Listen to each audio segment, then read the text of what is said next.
Hey guys, right, another wee update. Been doing a bit more work on the bike. Um, so I think in my last video I just basically fitted the loom in the bike and done up a few of the connectors or some of the connectors, but there's still quite a lot of work to do to get things connected up and reassembled and what have you. So what have I been doing today? I've done a few different things. I've installed the fuel cut-off relay and the engine stop relay. I'm missing the rubber boots for them. They're supposed to have like rubber boots that go over them, and then they like clip onto things on the underneath of the chassis. What I've done is I've just cable tied them in place with a couple of cable ties. They're not absolutely rock solid, but they're reasonably secure. I don't think they're going to go anywhere, so that should be fine. So that's those relays in. I put in the engine, the starter relay. What else have I done? There's a whole bunch of connectors here and there, all sorts of bits and pieces that I've found and connected up, and worked out what goes where, and like the pulse generator and all sorts of bits and pieces.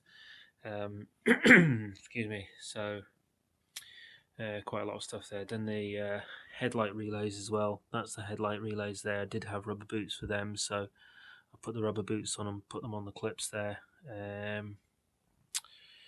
Yeah, that's pretty much it. And then these things, basically all that's really to be connected up now is things like headlights. These are for the headlights and the indicators, front and rear, headlights and indicators and tail lights and brake lights and all that. And obviously you can't connect those up until you put the bodywork on.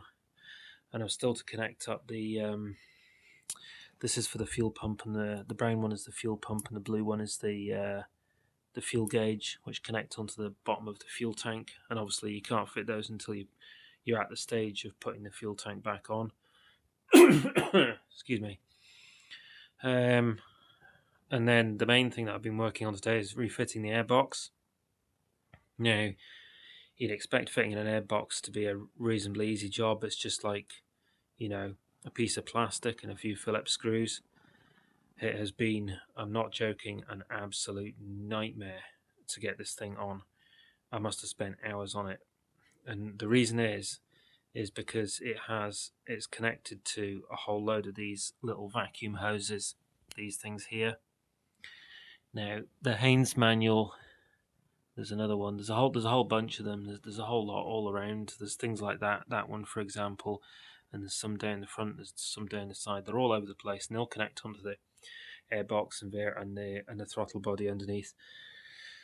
And the Haynes manual is pretty useless. It doesn't really give you a diagram, so you've no idea what goes where. So basically, what I ended up spending a lot of time on the internet trying to find a diagram. After I'd done that, suddenly I remembered that I had a Honda VFR 800 workshop manual, the actual Honda's own workshop manual, which is a bit better than the Haynes in some respects. So I had a look in that, and luckily I actually found a diagram that shows you where everything connects to. Like this thing, this is like an airflow something or other valve, some shit, I don't know. And that connects down to a solenoid which is mounted on the underneath of the airbox. There's another hose there that goes from like the other side of the solenoid to some fucking valve or some shit under there. It's just really complicated. There's just hoses going every way.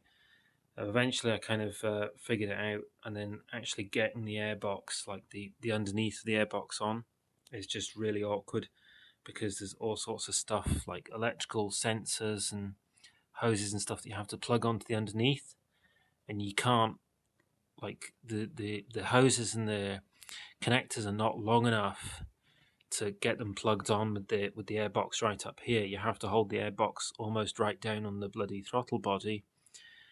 But then when you're doing that, that makes it really hard to get your hand in underneath to get things plugged together. So it's just really, really fiddly and awkward. I spent probably just, I don't know, half an hour or something just struggling with the bottom half of the airbox. Eventually got it all connected up.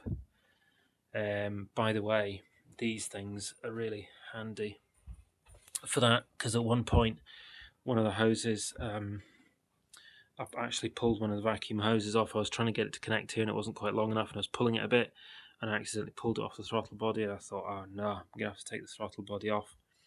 But then I remembered that I had these, so they're like scissors, but they, instead of cutting, they grip something. I don't know, there's probably a proper name for them, but anyway, they're really, really useful, and they've got me out of a sticky situation a couple of times. And this time what I did was I just gently gripped the rubber hose at the end of it, and I managed to like push it in the side of the bike in there and get it onto the union and push it on, and it went together. So that was a bit of a relief, because that could have been a disaster otherwise. So yeah, managed to get the bottom on, and then the filter goes in easily, and the top obviously is dead easy. It's just a question of sit it on and put the Phillips screws on. So that's basically kind of what I've spent kind of most of my evening on this evening. Excuse me. And then, so what do I still need to do? There's still obviously quite a bit of stuff to kind of get it back together again. I need to put the battery in, but I'm going to need to charge a battery up before I put it in, because the battery that I've got has been kind of sat for ages. That's it down there, it's power line, and I suspect that it's probably, you know, down to about 11.5 volts, which won't start the bike, so I need to juice that up from the mains. And I need to fit that. I need to fit the this thing, which is the plus terminal, which connects onto the starter relay, using that the end of that cable. Excuse me. Then this fuse, that's like the main fuse or something, that plugs in, and then that connector plugs onto that plug there, which goes, I think, to the fuse box or something like that. So I've got that to do, but that shouldn't take too long. That's probably like a 10-minute, quarter-hour job to get the battery in and get all that done up. So I'm not too worried about that. And then I need to put the tank pivot back on. Actually, I need to put the rubber, there are like rubber mats that fit over here when they stop water from going down into the engine and the electrics and stuff.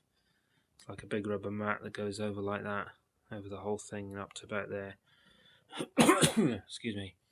And then after I've got that on, then I put the tank pivot bolts on there. And once the tank pivot's on, then I can put the tank on. And after that, I can put on the seat unit, which is there, and the fairing, which is there. And that means that I can then connect up all the headlights and indicators and taillights and all that shit. So, I mean, basically, it's kind of, at this stage, it's like a few bits and pieces. Oh yeah, and I still need to bolt the radiator, because the radiator's just hanging on one lug. So, so bits and pieces like that to do. And get a tank pivot on, get a tank on, get the rest of the bodywork on, get the lights and that plugged in, and then at that stage what I can do is I can then take it out and try it and see if it starts.